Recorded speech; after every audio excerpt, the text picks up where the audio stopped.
नमस्कार शेतकरी मित्रांनो, आज आपण सुमोटोमो केमिकल इंडिया या कंपनीचं ताबोली हे जे पीजीआर आहेत, प्लांट ग्रोथ रेग्युलेटर, याच्यामध्ये पायक्लोबुट्राझोल 40% एससी फॉर्म्युलेशन मध्ये हा टेक्निकल घटक आपल्याला बघायला भेटतो।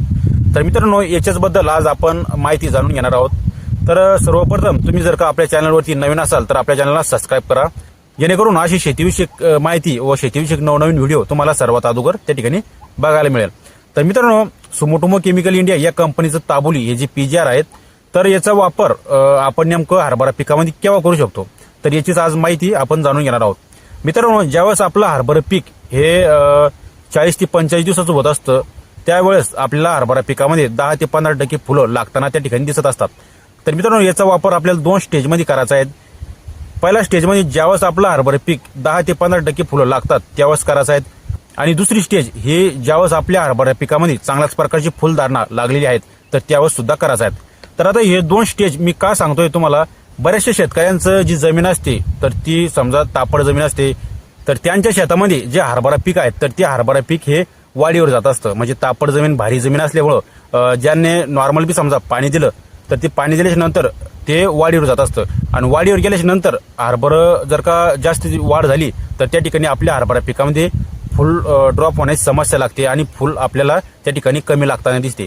तर त्यासाठी ज्यांचं शेत समजा जास्त तापड आहेत, भारी जमीन आहेत आणि हरभरा त्यांचं वाढीवर जातं, तर त्यांना 2 स्टेपमध्ये ताबोली घेणं खूप महत्वाचं आहे। आणि समजा काही शेतकऱ्यांची समजा हलकी जमीन आहेत तर एका स्टेजमध्ये सुद्धा त्या ठिकाणी फवारणी करू शकता।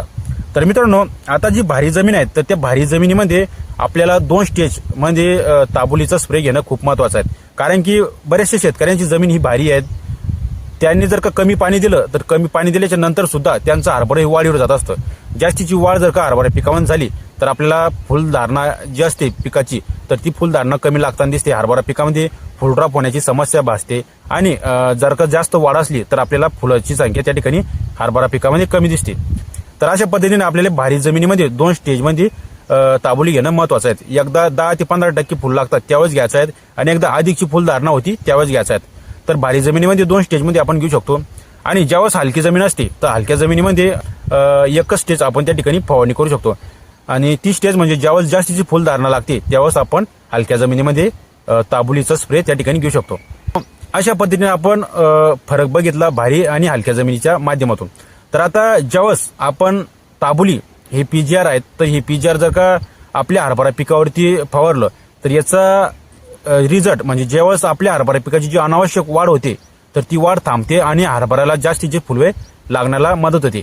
म्हणजे हरभरा पिकामध्ये कांडोकांडी फुलं लागत असतात, आणि हरभराचे जर का जास्तीचे फुलं लागले तर आपल्याला उत्पादन सुद्धा त्या ठिकाणी चांगलं बघायला भेटतं। तर मित्रांनो, अशा पद्धतीने आपण थोडक्यामध्ये ताबोली ही जी पीजीआर आहेत याच्याबद्दल थोडक्यात माहिती बघितली। नेमकी आपण कोणत्या स्टेजमध्ये याची फवारणी करू शकतो, कोणत्या जमिनीमध्ये कसं आपण याची फवारणी करू शकतो हे आपण थोडक्यामध्ये बघितलं। तर तुम्हाला मी पुन्हा सांगतो, ज्यावेळेस भारी जमीन असली तर भारी जमिनीमध्ये आपल्याला 2 स्टेजमध्ये याचा वापर करायचा आहे, आणि ज्यावेळेस हलकी जमीन असली तर हलक्या जमिनीमध्ये आपलं हरभरा वाढत नाही जास्त, तर त्यावेळेस आपल्याला याचा 1 स्टेजमध्ये वापर करणे गरजेचं आहे। तर त्यावेळेस आपण हलक्या जमिनीमध्ये ज्यावेळेस फुलधारणा लागते तर फुलधारणा लागाच्या वेळेस आपण त्या ठिकाणी करू शकतो, आणि भारी जमिनीमध्ये आपण 10 ते 15% फुल लागतात सुरुवातीच्या अवस्थेमध्ये एकदा तेव्हा करू शकतो, आणि दुसऱ्या अवस्थेमध्ये म्हणजे जास्तीची फुलधारणा लागते त्यावेळेस करू शकतो। तर अशा पद्धतीमध्ये आपल्याला ताबोलीचा स्प्रे त्या ठिकाणी घ्यायचा आहे। भरपूरसे शेतकरी या ताबोलीचा स्प्रे आपल्या हरभरा पिकामध्ये घेत असतात। बरेचसे शेतकरी वेगवेगळ्या म्हणजे सोयाबीन असेल, तूर असेल, वेगवेगळ्या जे फुलवर्गीय पिकं आहेत तर त्याच्यावरती करत असतात। तुम्ही सुद्धा याचा उपयोग करतायत का, याचा रिझल्ट कसा येतो हा कमेंट बॉक्समध्ये नक्की सांगा, आणि अशीच शेतीविषयक माहिती जाणून घेण्यासाठी आपल्या चॅनलला सबस्क्राईब करा। तर मित्रांनो, भेटूया दुसऱ्या व्हिडिओमध्ये, तोपर्यंत धन्यवाद।